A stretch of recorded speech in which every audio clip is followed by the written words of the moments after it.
जगतर नाथ श्री श्री श्रीजगन्नाथंकर चरणारविंदर मोर सहस्र सहस्र भक्ति सुमन अर्पण करी ये IIT खड़गपुर बासिंदा हृदय भरा अभिनंदन जन पवित्र उत्कल दिवस मोर संक्षिप्त भाषण आरंभ करुच्ची।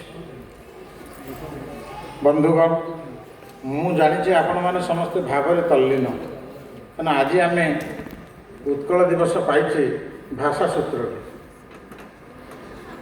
ओडिशा एक स्वतंत्र भाषा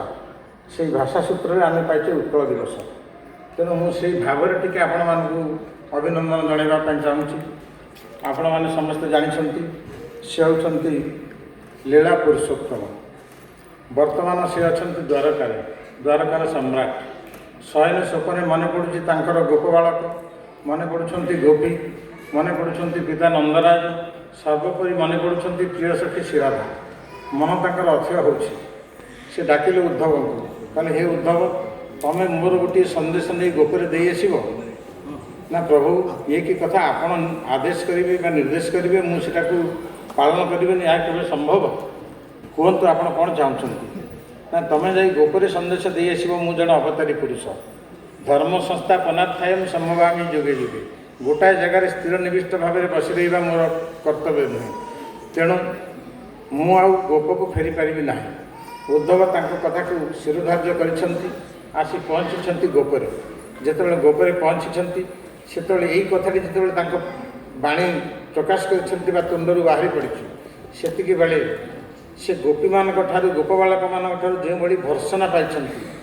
श्रीमद् भागवत गोटे पद अच्छी मुझे उद्धार करुच्ची वंदे नंद ब्रज स्त्रीण पादरेणु अवीक्षण जासाम हरो कथद गीतम पुनाति उत्कल भुवनम मु आज ये गोपर गोपी मान को वंदना पाद को वंदना करुच्ची जो गोपी मैंने कृष्ण कथा द्वारा कृष्ण प्रेम अभिभूत हो ये समग्र त्रिभुवन को पवित्र कर बंधुगण मु आज श्लोक टी ओल्टे कहबी आपण मान ए वंदे IIT खड़गपुर बासिंदा पादरेणु अवीक्षण जासाम उत्कल दिवस कथद गीतम पुनाति उत्कल भुवनम मु आपण मान पाद को वंदना करुच्ची। भगवान केवे बड़ नुहति बड़ होती भक्त आपण जो भाई भाव में ओडिशा आसी एठी उत्कल दिवस पालन करुछंती खाली उत्कल दिवस नुहे जहाँ कहती 12 मासरे 13 पर्व ताकू ये पालन करुछंती से आपण मैंने समस्ते अभिनंदनीय मो पाई वंदनीय से मु आज अत्यंत आनंदित चंद्रशेखर बाबू को धन्यवाद दूची से यार अभिभावकत्व साजी जो भाई भाव में ये उत्सव को परिचालना करुछंती सहित साथी देउछंती आमर बंधु नीलमाधव बाबू ताका नाटा हूँ नीलमाधव सी पुणी आसी आपण मैंने जानते कौन जगार जो महामहोपाध्याय पठाणी सामंत जन्म होते ओडिशार गर्व एवं गौरव समग्र विश्व को जी चकित करते नीलमाधव बाबू सहित साथी देउछंती अन्य कर्मकर्ता समस्त नाम जानी ना तेणु समस्त क्षमा मागी नौ कि समस्ते सहयोग करुछंती आहरी सुखर कथा आम गणर अच्छा गंगाधर मेहर विश्वविद्यालय जी कुलपति सी होती आमर बंधु प्रोफेसर सुशांत दास सी भी उपस्थित अच्छा ये कम बड़ गौरवर कथा नुहे कारण उत्कल दिवस जिते आसे से गंगाधर मेहर कथाटा स्वतः मन को चली आसे ये पिला माने जो गाइले मातृभूमि मातृ भाषा रे ममता जा हृदय जनमी नाही ताकू जदि ज्ञानी गणरे गणिबा अज्ञान रहिबे काहीं तेणु जुआड़े जाओ मातृभाषा को प्रथम सम्मान दियो। बंधुगण मु बेसी समय रही बांगालोर आपण मैंने गले देखिए मो घर आगे प्रथम लिखी ओडिया प्रोफेसर पार्थसारथी लिखी ओडिया ता तलू लिखी इंग्रेजी एकमात्र कारण हूँ मो भाषा को मुझे सम्मान देवी मुझे वाशिंगटन जाइए लंडन सब जाइए जिते जाइए सब दस्तखत करिया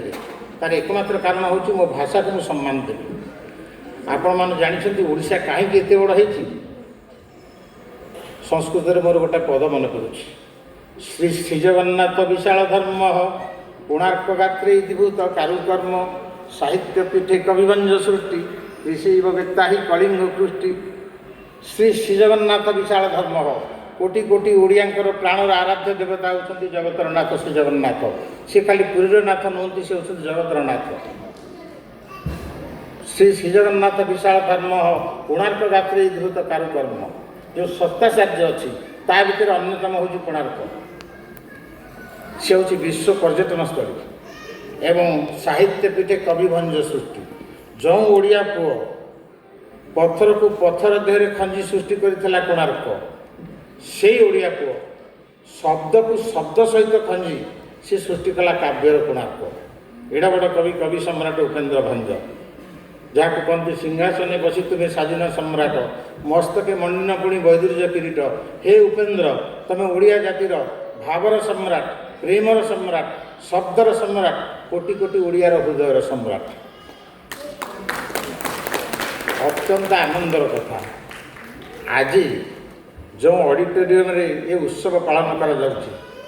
कालिदास ऑडिटोरियम मुझे कर्मकर्ता को धन्यवाद दूसरी ये गोटे सुंदर जगह भी से चयन कर कालिदास ऑडिटोरियम जहाँ कहते पुष्पेशु जाति ही नगरेशु कांची नदीसु गंगा कवि कालिदास पुष्पेशु जाति ही नगरेशु कांची नदीसु गंगा कवि सम्राट उपेन्द्र भंज जेमती उपमा प्रयोग सिद्ध होती कालिदास से भाव उपमा भंजवीरस्व उपमा कालिदास ओडिशार उपेन्द्र भंज होती ओडिशार कालिदास ताकर तुलना ना मैं खाली गोटाए पद कहूँ जेहतु यहाँ कालिदास ऑडिटोरियम कालिदास होती आपण मानकर सत अभिधानी साधारण व्यक्ति नुहति उपेन्द्र भंज तदुपरि सत अभिधानी एवं आउ जो मैंने रही से एक सन्थग्राही आउ जिते कवि सब रही से एक सन्थग्राही सत अभिधानी कौन ना समस्त प्रकार पांडित्य से पूरापूरी विमंडित एवं जी एक सन्थग्राही आपण मैंने जहाँ मुझे जहाँ कहली आपण मैंने सागे सागे मन रखीदे कान में टेप रेकर्डर भाया लगिगला आउ भूलबार ना से एक सन्थग्राही। मैं खाली गोटे उदाहरण दे दूसरी कालिदास एवं उपेन्द्र भंज वर्षा समय ये वर्षा समय बर्तमान आसीगला आउ मास पूरा वर्षा हम ये भूमि की भिजेदेव ए गर्भाधान क्षण परिचित नुनमाबद्ध माला से विशांते नयन शुभगम क्षेपवंतम बलाका ये कालिदास मेघदूत उपेन्द्र भंज कौन लिखिले न देखी न बोकालिका मालिका आली कालिका कांत स्मरी रक्षा के मंते करी परिबा मत करी गति की ए मंत विचारी सहचरी भावे बंचिले बेलकु कथा थीब काल काल एके तो क्षीण दिन हेला दुर्दिन दिन नलभु वल्लभ मेलकु सहचरी नुनमाबद्धमाला कालिदास ये होती उपेन्द्र भंज तेणु मुझे भितर जावाक चाहूनी ओडिशा स्वतंत्र प्रदेश है प्रथम श्रेय क्या जीव प्रथम श्रेय जीव समस्ते कहते उत्कल गौरव मुझे जिते जगह जाइए सब दुखे से होती जातीय गौरव मधुसूदन मधुबाबू हूँ प्रथम श्रेयर अधिकारी से मधुबाबू को आज मोर गोटे छोटिया कविता मुझे समर्पण करुँच उद्देश्य आपण मैंने ध्यान दिंतु कविताटी हूँ मधु से मधुमय।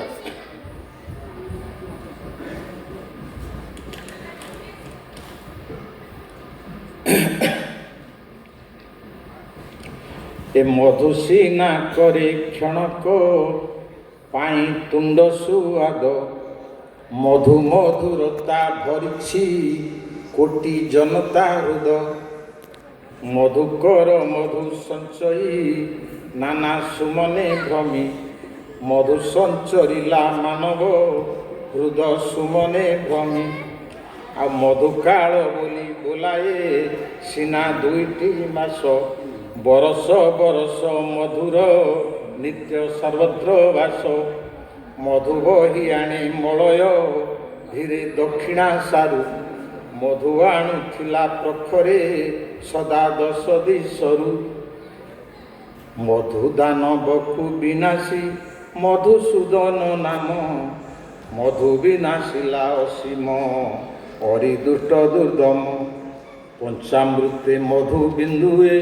ଲଭିଥାଏ ଆସନ, ଆଉ ସାରା ଭାରତରେ ମଧୁର ସ୍ଥାନ ସିନ୍ଧୁ ସମାନ। ମଧୁଗାନେ ହୋଇ ପ୍ରମତ୍ତ ନର ହରାଏ ଜ୍ଞାନ,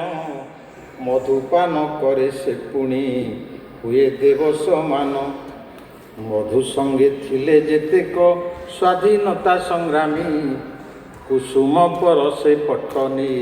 ସ୍ତରେ ପ୍ରାୟ କେ ପୁଣି। ମଧୁ ଗୋପବନ୍ଧୁ ଆଣିଲେ ଉତ୍କଳର ସ୍ୱାତନ୍ତ୍ର୍ୟ, କୃଷ୍ଣ ହୋଇଥିଲେ ଏକାକୀ ତାଙ୍କ ସଙ୍ଗେ ସମର୍ଥ। ଏ କୃଷ୍ଣ କି ପାରଳା ମହାରାଜା କୃଷ୍ଣଚନ୍ଦ୍ର ଗଜପତି ଦେବ। ଆଉ ପିତାମହ ଭୀଷ୍ମ ପରାଏ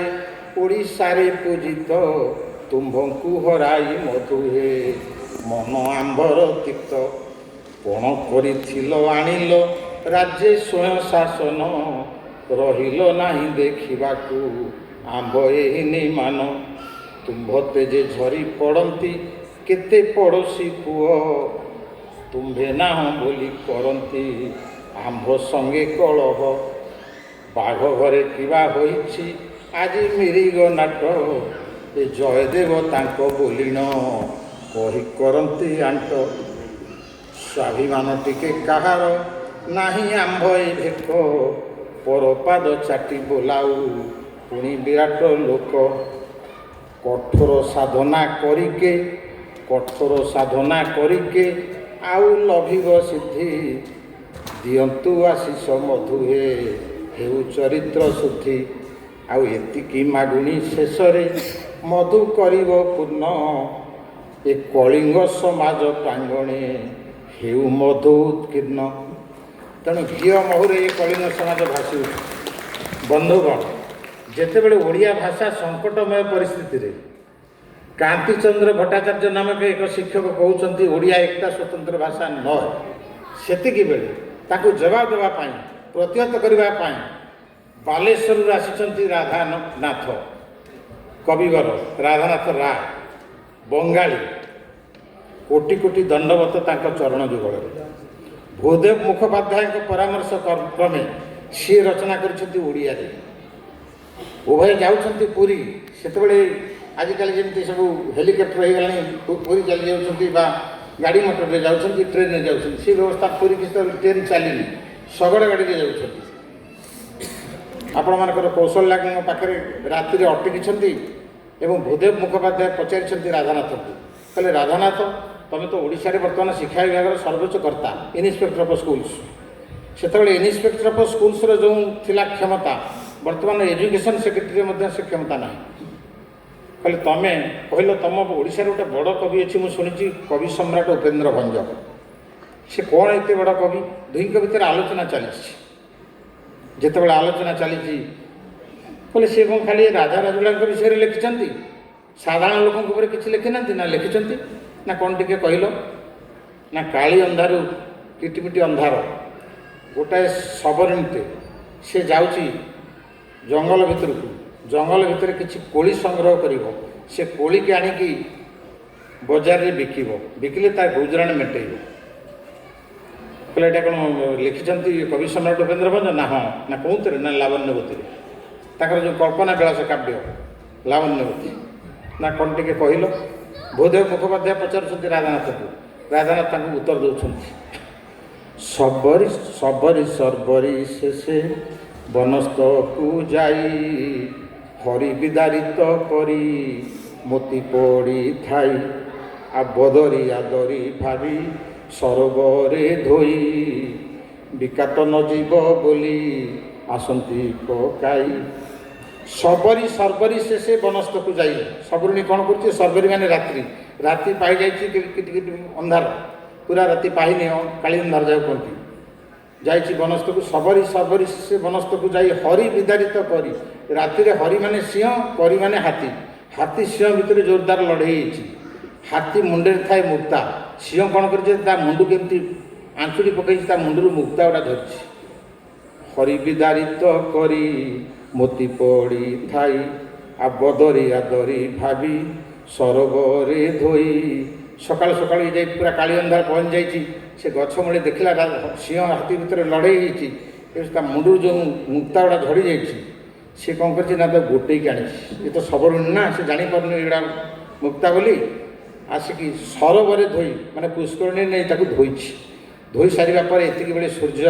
ଉଦୟ ହୋଇଯାଇଛନ୍ତି ସୂର୍ଯ୍ୟଙ୍କ ରକ୍ତିମ କିରଣ ପଡ଼ିଯାଇଛି ସେତିକି ବେଳେ ସେ ତାକୁ ହାତ ମାଇଲା କହିଲା କ'ଣ ଟାଣ ଟାଣ ଲାଗୁଛି ତ କୋଳି ନୁହଁ କାରଣ ସେ ମୁକ୍ତାଟା ଝଟକୁଛି ସୂର୍ଯ୍ୟଙ୍କ କିରଣରେ ବଦରି ଆଦରି ଭାବି ସରୋବରରେ ଧୋଇ ବିକାତ ନ ଯିବ ବୋଲି ଆସନ୍ତି ପକେଇ କହିଲେ ଆରେ ଏଇଟା ତ ଗ୍ରାହକମାନେ କିଣିବେ ନାହିଁ ମୁଁ ଏଇଟା କ'ଣ ପାଇଁ ନେବି ରାଧାନାଥ ଡିଟୋ ମାଇଲେ ଆପଣମାନଙ୍କର ଦରବାରରେ ଯାର ଈର୍ଷା ଯୋଗୁଁ ତୁମ୍ଭର ଏ ଦଶା ଦେହେ ରାଜା ହେଲେ ମନେ ସେହି ଚଷା ନୀଳମାଧବ ବାବୁ ଆପଣଙ୍କ ଏରିଆର ଆପଣଙ୍କ ଏରିଆ ଭିତରେ ସେ ସୀମିତ ନୁହନ୍ତି ବିଶ୍ୱ ଚର୍ଚ୍ଚିତ ମହାମହୋପାଧ୍ୟାୟ ପଠାଣି ସାମନ୍ତଙ୍କ ଉଦ୍ଦେଶ୍ୟରେ ସେ କହିଲେ ଯାର ଈର୍ଷା ଯୋଗୁଁ ତୁମ୍ଭର ଏ ଦଶା ଦେହେ ରାଜା ହେଲେ ମନେ ସେହି ଚଷା ରତନ କାହୁଁ ଶୁଏ ଖୋସିବ କିରିଟେ ଅନାଦରେ ନେଇ ଦଳେ ପାଦ ପିଠେ ଏଇଠି ଆସିଗଲା ମୋତି ମୂଲ୍ୟ କାହୁଁ ବୁଝିବ ସବର ମୋତି ମୂଲ୍ୟ କାହୁଁ ବୁଝିବ ସବର ମୋତି ଫିଙ୍ଗି କରେ ଗୁଞ୍ଜାରେ ଆଦର କହିଲେ ରାଧାନାଥ ଭୂଦେବ ମୁଖୋପାଧ୍ୟାୟ ରାଧାନାଥଙ୍କ ପିଠିକି ଥାପୁଡ଼େଇ ଦେଲେ କହିଲେ ବା ରାଧାନାଥ ବା ତାଙ୍କ ବଙ୍ଗଳା ଭାଷାରେ କହିଲେ ଏଡ଼େ ବଡ଼ କବି ଅଛି ଓଡ଼ିଶାରେ ତୁମେ କାହିଁକି ଓଡ଼ିଆରେ ଲେଖିବ ଇଏ କାହିଁକି ବଙ୍ଗଳାରେ ଲେଖିବ ବଙ୍ଗଳାରେ ଲେଖିଲେ ତୁମେ କି ଯଶ ପାଇବ ଯାଇକି ଖଣ୍ଡିଏ ଚିଠି ଲେଖିଲେ ବର୍ତ୍ତମାନ ସିନା ହ୍ୱାଟ୍ସଆପ୍ ହେଇଗଲାଣି ଆମେରିକାରେ ପୁଅ ଅଛି ସାଙ୍ଗେ ସାଙ୍ଗେ ହ୍ୱାଟ୍ସଆପ୍ କରିଦେଉଛି ସେସବୁ ସେତେବେଳେ ନଥିଲା ଚିଠି ଖଣ୍ଡିଏ ଲେଖିଦେଲେ ଭୂଦେବ ମୁଖୋପାଧ୍ୟାୟ ସେଇଦିନ ଉପେନ୍ଦ୍ର আছে সেইদিন রাধানাথ আছে তব মানে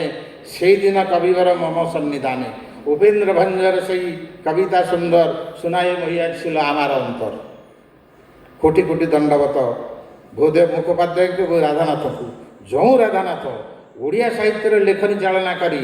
ଓଡ଼ିଆ ସାହିତ୍ୟ ବା ଉତ୍କଳ ଭାରତୀ ବିଦେଲେ କ'ଣ ନା କାବ୍ୟ ନାୟିକା ଚିଲିକା ଦରବାର ମହାଯାତ୍ରା ଅତ୍ୟନ୍ତ ରାଧାନାଥ କେହି କହିନାହିଁ ଫକୀରମୋହନ ଏଡ଼େ ବଡ଼ ଆମେ ଫକୀରମୋହନକୁ ସମ୍ମାନ ଦେଉଛୁ ଭାଷା ସମ୍ରାଟ କହୁଛୁ କିନ୍ତୁ କୌଣସି ଅଧ୍ୟାପକ କହିନାହିଁ ଫକୀରମୋହନ ଯୁଗ ବା କେହି କହିନାହିଁ ଏଡ଼େ ବଡ଼ କବି ଗଙ୍ଗାଧର ମେହେର କେବେ କହିନାହାନ୍ତି ଗଙ୍ଗାଧର ଯୁଗ ସମସ୍ତେ କହିଛନ୍ତି ଇଏ ହେଉଛି ରାଧାନାଥ ଯୁଗ ଏବଂ ସେ ଯେଉଁ ଗଙ୍ଗାଧର କହିଲେ ଯେହେତୁ ମୋ ବନ୍ଧୁ ଗଙ୍ଗାଧର ମେହେର ବିଶ୍ୱବିଦ୍ୟାଳୟରୁ ଆସିଛନ୍ତି ସମଗ୍ର ଓଡ଼ିଆ ସାହିତ୍ୟ ଯେତେବେଳେ ଘନ ଅନ୍ଧକାର ଭିତରେ ଆଚ୍ଛାଦିତ ଯେତେବେଳେ କାନ୍ତିଚନ୍ଦ୍ର ଭଟ୍ଟାଚାର୍ଯ୍ୟ କହୁଛନ୍ତି ଓଡ଼ିଆ একটা ସ୍ୱତନ୍ତ୍ର ଭାଷା ନ ତାକୁ ପ୍ରତିହତ କରିବା ପାଇଁ ଏପଟେ ରାଧାନାଥ ଫକୀରମୋହନ କଟକରୁ ନନ୍ଦକିଶୋର ଏବଂ ପୁରୀରୁ ହେଉଛନ୍ତି ମଧୁସୂଦନ ରାଓ କିନ୍ତୁ ସୂର୍ଯ୍ୟ ଉଇଁଲା ପଶ୍ଚିମ ଦିଗରେ can it be possible the sun rises on the west can it be possible but it was possible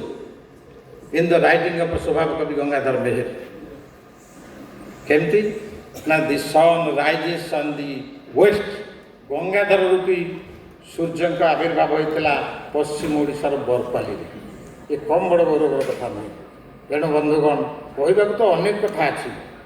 ମୁଁ ଚାହୁଁଥିଲି ବହୁତ କଥା କହିବା ପାଇଁ କାରଣ ମୁଁ ଯେତେବେଳେ ଛିଡ଼ା ହୁଏ ଆମ